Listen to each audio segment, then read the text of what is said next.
Terima kasih kepada rekan-rekan media yang telah hadir di markas Pomdam Jaya ini untuk bersama-sama mengetahui perkembangan dari proses hukum yang dilakukan oleh Pomdam Jaya terhadap masalah yang kemarin menjadi perhatian kita bersama, yaitu penculikan, pemerasan, dan penganiayaan yang akhirnya melibatkan 3 orang oknum prajurit,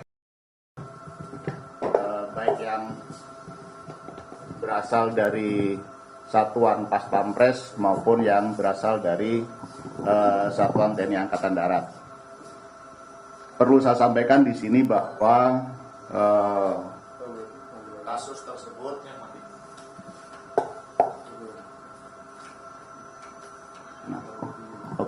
udah ada. Jadi perlu saya sampaikan bahwa proses hukum yang dilakukan oleh Pomdam Jaya ini dari laporan masyarakat kepada Polda Metro Jaya pada tanggal 14 Agustus 2023 kemarin terkait dengan adanya dugaan penculikan, pemerasan, dan penganiayaan. Dan setelah dilakukan pengembangan oleh Polda Metro Jaya,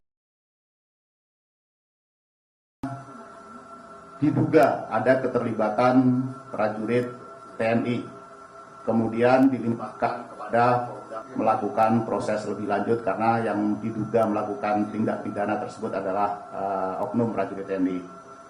Setelah menerima limpahan perkara dari Polda Metro Jaya, akhirnya Pomdam Jaya melakukan proses selanjutnya, melakukan penyelidikan awal, dan kemudian didapatkan 2 terduga lainnya yang setelah dilakukan penyidikan lanjutan akhirnya ditetapkan sebagai tersangka kasus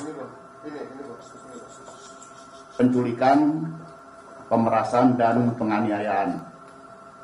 Hari ini penyidik Pomdam Jaya terus bekerja untuk mengungkap kasus ini secara tuntas, mengumpulkan keterangan para saksi dan mengumpulkan alat bukti.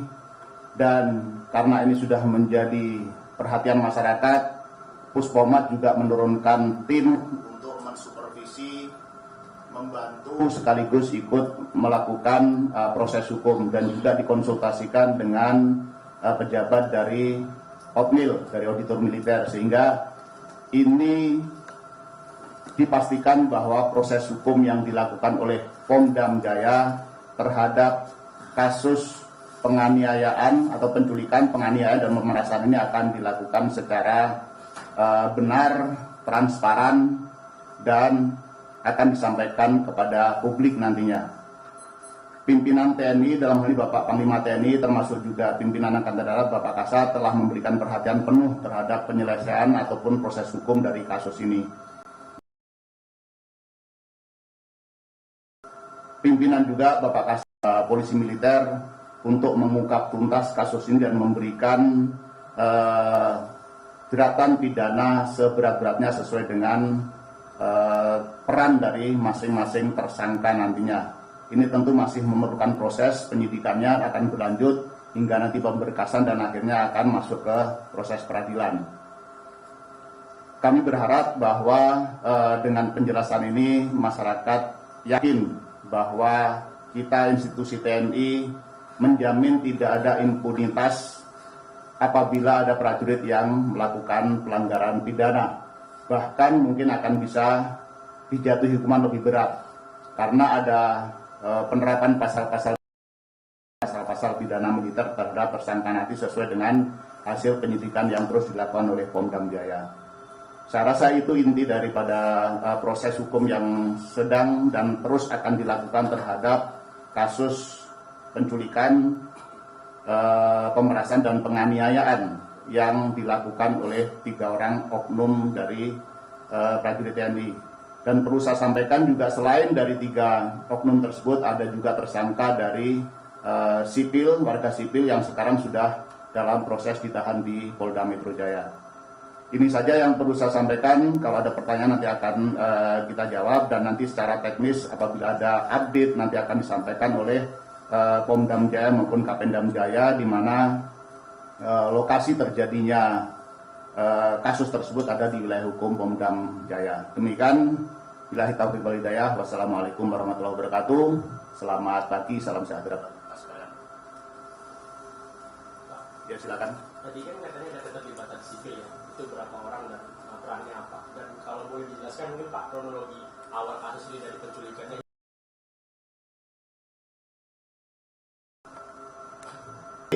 Saya sampaikan tadi bahwa ada sementara ini yang sudah ditemukan ada keterlibatan 1 orang warga sipil yang kemudian sedang ditangani oleh Polda Metro Jaya. Masalah perannya nanti ini masih dalam proses dan nanti barangkali untuk tersangka dari sipil bisa dikonfirmasikan ke Polda Metro Jaya. Kalau kronologi saya rasa sudah ini sudah diberitakan bahwa ini berawal dari dugaan penculikan. Ini masih dalam proses penyidikan sehingga kita belum mungkin akan ditemukan alat bukti baru maupun keterangan-keterangan baru dari saksi yang diperiksa, sehingga ini belum bisa disampaikan saat ini supaya nanti tidak berbias. Kita masih mengumpulkan semua fakta yang bisa mendukung dari pengungkapan kasus ini. Nanti setelah lengkap akan kita sampaikan, dan tentu ini menjadi bagian dari proses hukum. Setelah lengkap akan diberkas kemudian dilimpahkan ke pengadilan, dan dalam proses peradilan pun nanti juga masih akan diungkap fakta-fakta yang benar oleh nanti hakim. Demikian.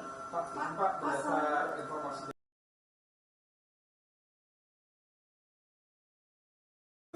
menembus sekitar 15 juta.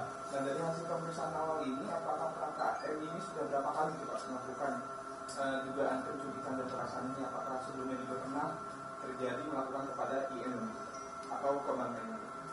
Ini memang yang masih terus kita dalami, bukti yang masih harus kita temukan. Handphone korban juga masih belum kita temukan, masih dalam proses pencarian. Artinya kita tidak bisa berspekulasi dengan asumsi-asumsi bahwa ini sudah sekian kali melakukan. Ini akan terus didalami. Termasuk juga mungkin ada masalah-masalah lain yang melatar belakangi kasus ini juga sedang dalam pendalaman, sehingga kita tidak bisa berasumsi dulu. Nanti setelah lengkap akan kita sampaikan detailnya kepada publik melalui rekan-rekan media. Pak, tadi kan disebutkan kalau misalnya ada penetapan pasal pidana militer ya Pak, ini jeratan pasal kepada para tersangka itu apa aja Pak? Kalau pasal ini kan masih dalam proses. Sekali lagi ini kita belum kehadiran dari Otmil ke sini berikan konsultasi. Kira-kira dari hasil penyidikan itu pasal apa yang bisa dikenakan. Yang pasti ini berawal dari dugaan penculikan, pemerasan dan penganiayaan yang kemudian menimbulkan terjadinya kematian dari korban. Sehingga untuk pasal nanti ini masih dalam proses diskusi antara penyidik dengan berkonsultasi dengan pihak dari Otmil. Demikian. Apakah benar tiga orang tersangka ini adalah diduga pengusaha obat yang minta setoran atau bagaimana? Sekali lagi Mbak ya, ini besar lagi bahwa proses penyidikan masih berlangsung. Kita masih terus mengumpulkan keterangan dari saksi-saksi dan alat bukti yang memang masih perlu dilengkapi juga untuk mengungkap secara tuntas. Yang saya sampaikan tadi, apakah ada latar belakang yang lain, apakah terkait dengan obat-obatan atau hanya sekedar penculikan di latar belakang oleh ekonomi dan sebagainya, ini masih terus diungkap oleh penyidik. Sehingga kita mungkin opini yang berkembang di media bermacam-macam, tetapi kita proses hukum tidak bisa didasarkan atas opini dari pendapat-pendapat yang harus melakukan pengumpulan data dan fakta untuk mengungkap yang sebenarnya terjadi di begitu.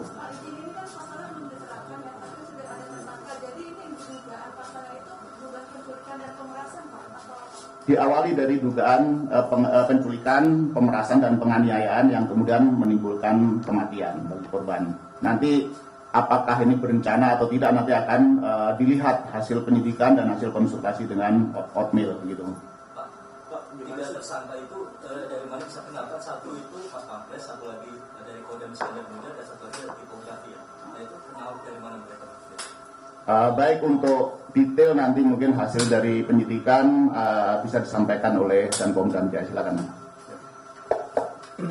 Mohon izin tadi saya menjawab pertanyaan ketua kawan. Mereka ini semua satu angkatan yang mereka juga latar belakangnya adalah orang-orang dari Aceh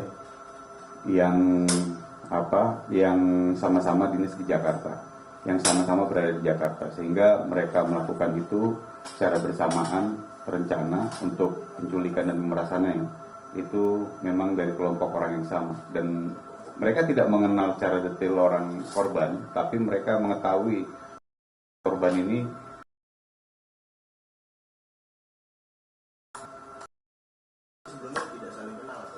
dia tidak saling kenal, tapi tahu komunikan yang korban ini adalah berasal dari Aceh, komunitas orang-orang Aceh di tempat itu, apa kegiatannya mereka tahu, sehingga mereka melakukan tindakan tersebut.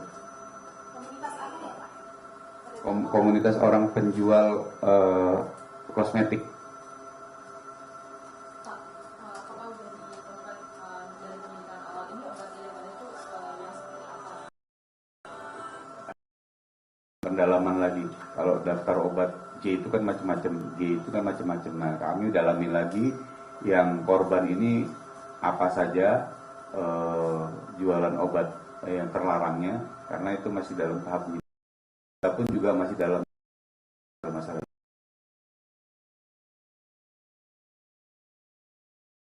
Kemudian dari mana saja? Sudah kami periksa jumlah 8 orang, baik dari pihak keluarga, pihak korban yang pada saat kejadian pertama itu menolong korban untuk supaya tidak diculik. Jadi mereka ini datang, kemudian berusaha mengambil korban, tapi sebelumnya warga sekitar toko itu coba memberikan perlawanan. Nah, itu ada 3 orang yang kita periksa, keluarganya, kemudian saksi-saksi lain yang dalam proses penculikan dan pemerasan ini menjadi korban. Ada satu juga korban yang diculik, sebenarnya yang diculik itu 2 orang, tapi yang satu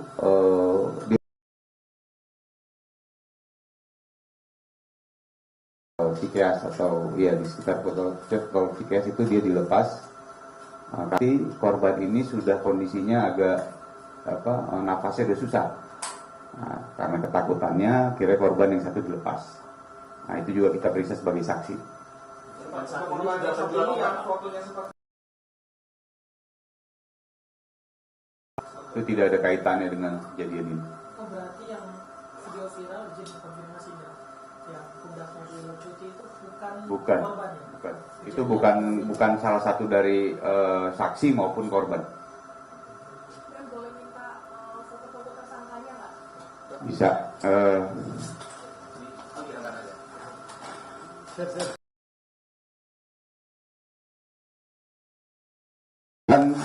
Ulangi, tersangka atas nama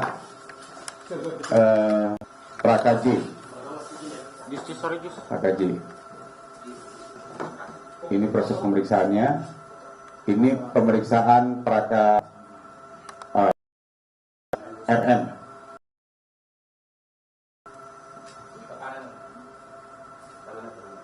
Ini S.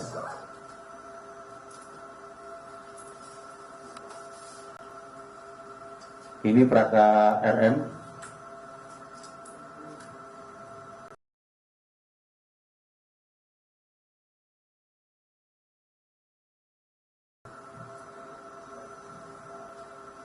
Praka J. Baik, saya rasa teman-teman media untuk sementara ini keterangan awal yang kami sampaikan cukup, karena ini proses masih terus berlangsung dan nanti apabila ada update nanti akan kami sampaikan, dan tolong hubungi ke saya nanti satu sumber supaya nanti proses tidak membias dan Pak Amin dikit Pak, Thomas dari Kembaran mau tanya Pak, ini kan yang udah jelas meninggal kan itu adalah si imam ya Pak. Nah dari hasil visum sementara itu kan tadi Bapak bilang kan dari Fox ya Pak. Nah berarti itu diapain gitu sama para pelaku?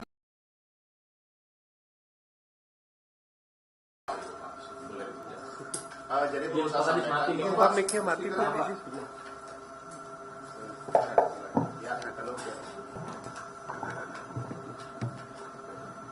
Jadi perlu saya sampaikan bahwa hasil visum maupun otopsi sampai dengan saat ini masih sehingga kita masih menunggu, dan saya menghimbau teman-teman media untuk tidak terpengaruh oleh mungkin video-video viral ataupun gambar-gambar yang tersebar yang belum. Dalam konteks ini nanti update-nya, baik itu hasil otopsi maupun pasal-pasal yang akan dikenakan nanti akan kita sampaikan setelah proses penyidikan, kemudian hasil visum dan otopsi keluar, mungkin akan ditemukan keterangan baru dari saksi-saksi yang mendukung, yang untuk melengkapi ini nanti akan kita sampaikan. Sementara kami sampaikan dengan saat ini Pom-Dam Jaya di bawah Jakarta ini terus melakukan proses ini akan diusut secara tuntas, termasuk apabila nanti mungkin ada tersangka nanti akan kami sampaikan. Tetapi mohon teman-teman media maupun masyarakat bersabar menunggu hasil ini, dan yakinlah bahwa ini akan kita lakukan secara tuntas. Dan kami jamin sebagaimana penegasan Panglima TNI berkali-kali, ada impunitas terhadap prajurit TNI yang melakukan tindak pidana baik umum maupun militer. Bahkan sekali lagi mungkin bisa lebih berat karena dua pasal pidana umum maupun pasal pidana militer akan kita terapkan.